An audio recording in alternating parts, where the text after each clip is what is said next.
와서 5장 10절에서 11절 제가 읽겠습니다. 곧 우리가 원수 되었을 때 그 아들의 죽으심으로 말미암아 하나님과 화목하게 되었음즉 화목하게 된 자로서는 더욱 그의 살아나심으로 말미암아 구원을 받을 것입니다.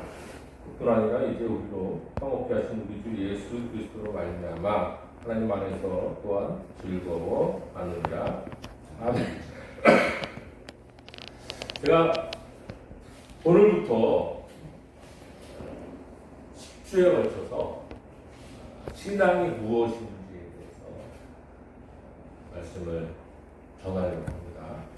오늘은 첫 시간으로 신앙의 첫걸음이라는 제목으로 말씀을 나누겠습니다. 사람은 누구나 어울려 살고 싶어 합니다. 어울려 살면서 자신이 필요한 사람으로 인정받고 싶고 또 사람들이 자기 말에 귀 기울여 주기를 원하죠. 하지만 현실은 어때요? 그렇지 않습니다. 어울려 살지만 상처를 주기도 하고 받기도 하고 그러면서 때론 남을 가두고 때론 자신도 가두어 함께 어울리지 못하게 하죠. 독일의 철학자 쇼펜하우어의 여록과 고유라는 책에 수록된 우화의 이런 이야기가 있습니다. 온 세상이 꽁꽁 얼어붙은 어느 겨울밤 어두운 숲속에 고슴도치들이 조밀조밀 모여 있습니다. 추위에 벌벌 떨면서 조금이라도 몸을 녹여보려고 서로에게 좀 더 가까이 다가갔지만 서로의 등에 붙은 가시에 찔려 이내 물러서고 맙니다. 그러나 혹한의 밤을 혼자서 견디기란 쉽지 않은 법이죠. 어느새 고슴도치들은 아픔을 잊은 채 또다시 모였습니다. 그렇게 모이고 다시 찔리고 흩어지기를 수십 번 마침내 그들은 서로의 온기를 느끼면서도 가시에 찔리지 않을 수 있는 적당한 거리를 발견하게 됩니다. 고슴도치의 딜레마라는 심리학 용어가 이 이야기에서 비롯되었습니다. 쇼펜하우어는 서로의 온기로부터 유익을 얻으면서 상처를 주고받지 않을 수 있는 적당한 거리를 발견하고 유지하는 것이야말로 인간으로 사는 법을 배워가는 과정이라고 말합니다. 그러나 정작 그는 자신의 생애 가운데 그 방법을 깨우치지는 못했어요. 평생 친구도 없이 연인도 없이 그저 개를 벗삼아 외롭게 살았고 주위 사람들을 불신하고 갈등을 일으켰습니다. 온기를 그리워하지만 가시 때문에 괴로워하는 인간의 단면을 스스로 보여준 셈입니다. 사람은 혼자 살 수 없죠. 그러나 함께 사는 것 역시 쉽지 않아요. 우리의 경험이 그렇게 이야기합니다. 사실 우리는 가까운 사이일수록 더 많은 상처를 주고받으며 살아갑니다. 우리의 삶의 가장 아픈 기억은 가장 가까운 사람에게 온 경우가 많습니다. 왜 그럴까요?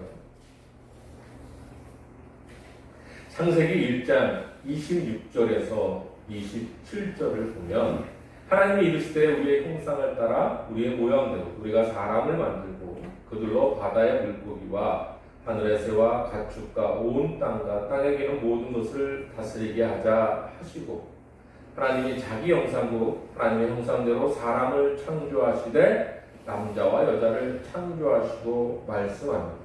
또 요한복음 1장 1절에서 3절을 보면 태초에 말씀이 계시니라 이 말씀이 하나님과 함께 계셨으니 이 말씀은 곧 하나님이십니다. 그가 태초에 하나님과 함께 계셨고 만물이 그로 말미암아 지은 바 되었으니 지은 것이 하나도 그가 없이는 된 것이 없느니라 말씀합니다. 그러니까 이 두 말씀의 핵심은 사람은 관계 속에 지어졌다는 것입니다. 하나님께서 하늘과 땅과 동물들을 창조하실 때는 하나님이 창조하셨다고 기록하고 있어요. 그런데 유독 사람을 지으실 때는 우리라는 표현을 했어요. 우리의 형상을 따라 우리의 모양대로 우리가 사람을 만들자.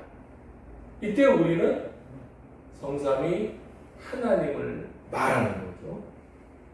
또 요한복음 1장에도 보면 함께라는 단어가 그 1절과 3절 사이에 여러 번 쓰이죠. 태초에 하나님이 말씀이신 예수님과 함께 계셨고 함께 계시면서 세상을 지으셨다는 것입니다. 그러니까 하나님께서 사람을 지으실 때 혼자 지으신 것이 아니라 더불어 함께 어울리면서 사람을 지으십니다.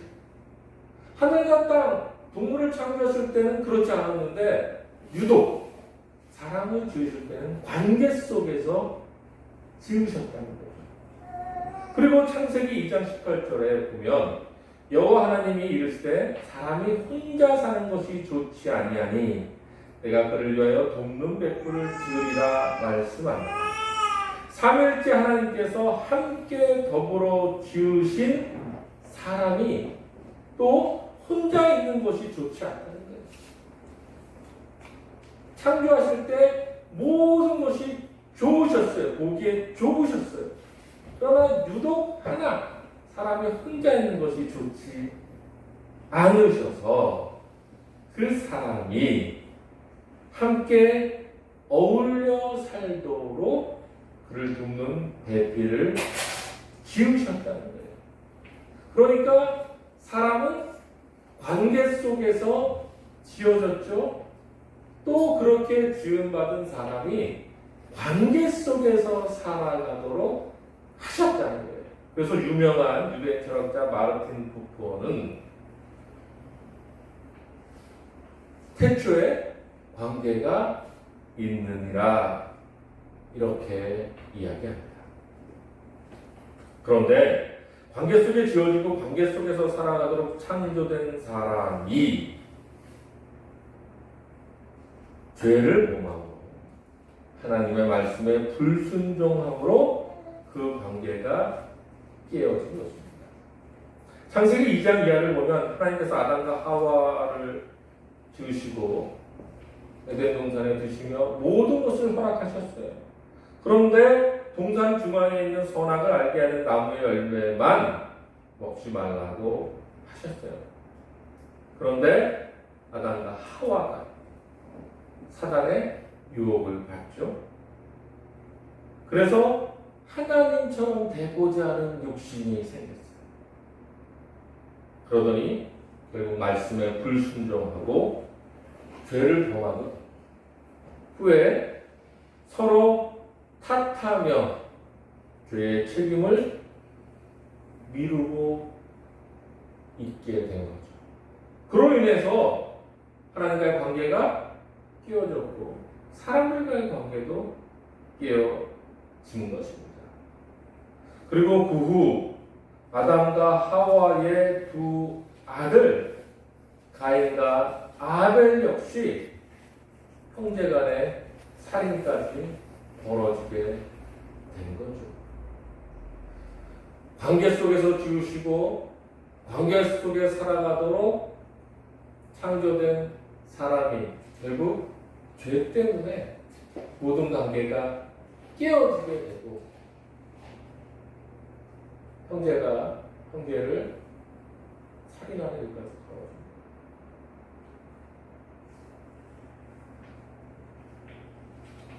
가인과 아벨이 어떤 이익,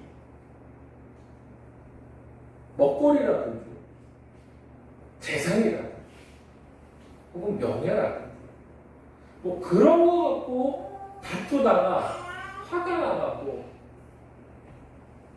사귀는 게 아니에요. 예배드리다가 하나님께 각각의 제물로 예배드리다가 마음이 상해서 가인이 아벨을 사귀는 거예요.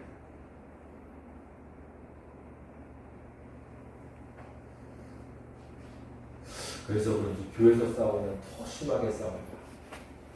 그런 얘기죠. 사람들은 어울려 살도록 지어졌기에 어울려 살고 싶어요. 이것이 분명히 우리 안에 있습니다. 우리가 하나님의 형상대로 하나님의 모양대로 지음받았기 때문에 어울려 살고 싶어요. 외로움을 못 견디고 함께 어울려 지내면서 행복을 느낍니다. 그러나 사람이 하나님의 말씀에 불순종하는 죄를 범하여 그 관계가 깨어져서 어울려 살고 싶어 하면서도 서로 미워하고 다투고 의심하고 상처를 주고 상처를 받아요. 그러면서 또 상처를 치유하기 위해 다시 어울려 살려고 하고 그러면서 또 상처를 주고받게 되고 그런 악순환이 대풀이 되는 거죠. 그럼 어떻게 해야 되느냐? 오늘 본문 5장 10절에서 11절 말씀에서 그 해답을 주고 있습니다. 이것이 신앙의 첫 걸음이라. 곧 우리가 원수 되었을 때 그의 아들의 죽으심으로 말미암아 하나님과 화목하게 되었은즉 화목하게 된 자로서는 더욱 그의 살아나심으로 말미암아 구원을 받을 것입니다. 그뿐 아니라 이제 우리로 화목하게 하신 우리 주 예수 그리스도로 말미암아 하나님 안에서 또한 즐거워하느니라. 어울림과 혐오와 배척의 악순환, 그 상처와 치유의 악순환이 단호하게 끊어지는 길이 오늘 본문 말씀에 있어요.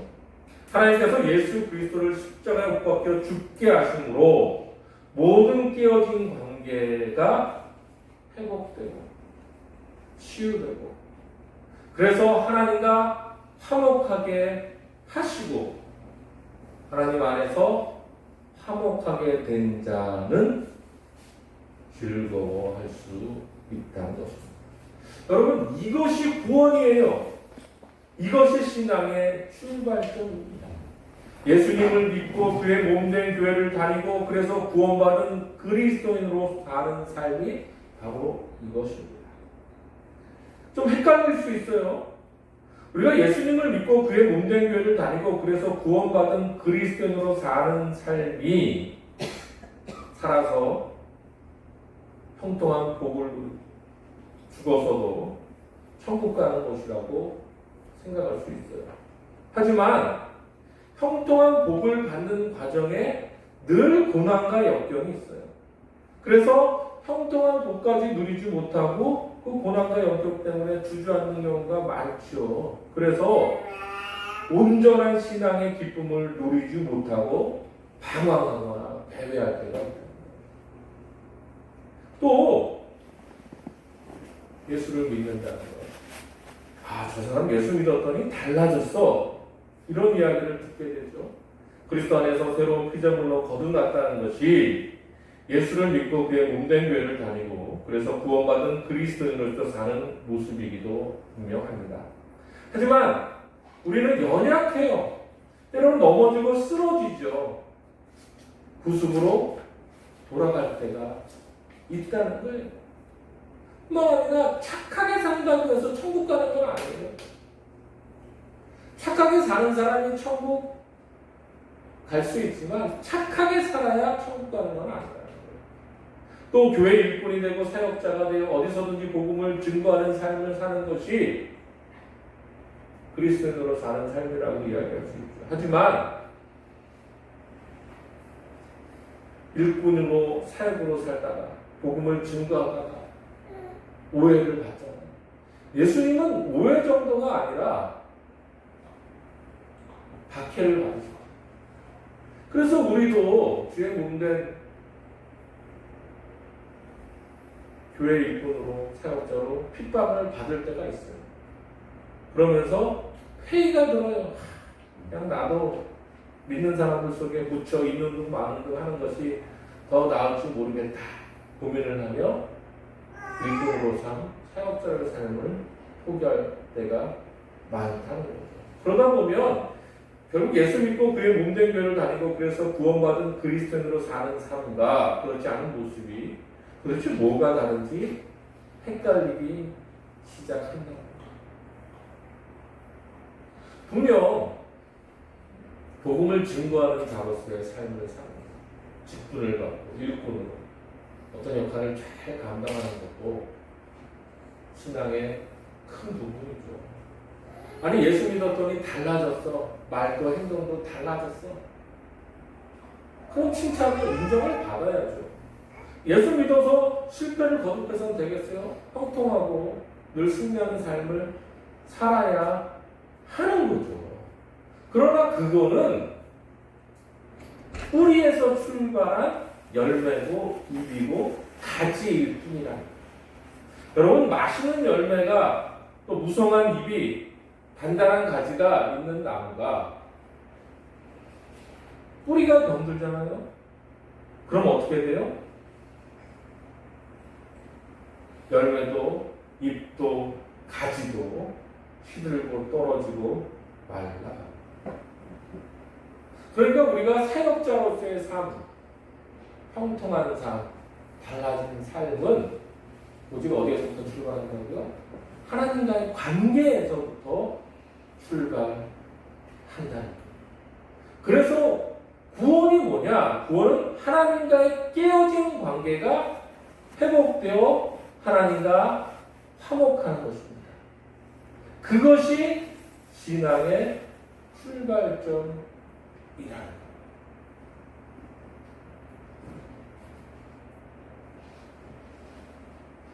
물론 하나님과 화목하는 관계가 되었기에 형통한 복을 누리게 되죠. 하나님과의 바른 관계 속에서만 내가 변화되고 성장하고 성숙할 수 있습니다. 또 그래야지 어디서든지 즐거운 가운데 살며 사역을 맡겨진 사명을 잘 감당하게 됩니다. 내가 구원받았냐? 내가 구원받은 자로서 오늘 어떻게 살아가고 있느냐? 늘 내가 하나님과 어떤 관계를 맺고 있느냐고 확인하죠. 그것을 위한 두 가지 체크리스트가 있습니다. 제가 그 체크리스트를 여러 가지로 만들려다가 복잡할 것 같아서 외우기도 쉽고 하나로 둘이 되다 둘로 나눴습니다. 여러분들 이 신앙을 한번 점검해 볼 필요가 있습니다. 특히 코로나19 때문에 흩어져 예배드리게 돼요. 어쩌면 이런 변화가 교회에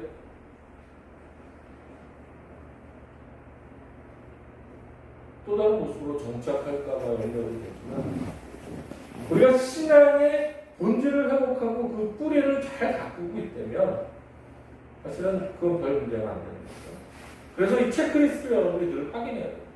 첫 번째는 내가 뭘 결정하고자 할 때 그것이 작은 일이든 큰 일이든 큰 일만 결정 안 되면 그의 신앙은 연약한 거고요. 작은 일까지 늘 그렇게 결정 안 되면 그의 신앙은 성숙한 신앙이에요. 뭐냐? 하나님의 뜻이 무엇인지 묻는 거예요. 그래서 아이들이 어떤 문제를 상의할 때 그래 기도해보자. 혹은 집안의 중요한 일을 놓고 상의하고 누구에게 도움도 받고 그래서 결정할 때 아니야 기도부터 해야 돼.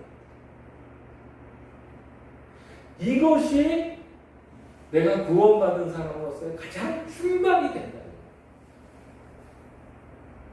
교회에서 어떤 직분을 맡고 있느냐 이거 중요하지 않아요. 아, 저 사람 다 교회 다녀 인정하는 거 그것도 부차적인 기도. 내가 지금 급한 일인데 하나님께서 나를 도우시고 인도하시고 그건 정말 나죠. 내가 지금 매 순간순간 하나님의 뜻을 구하고 묻고 있느냐. 두 번째는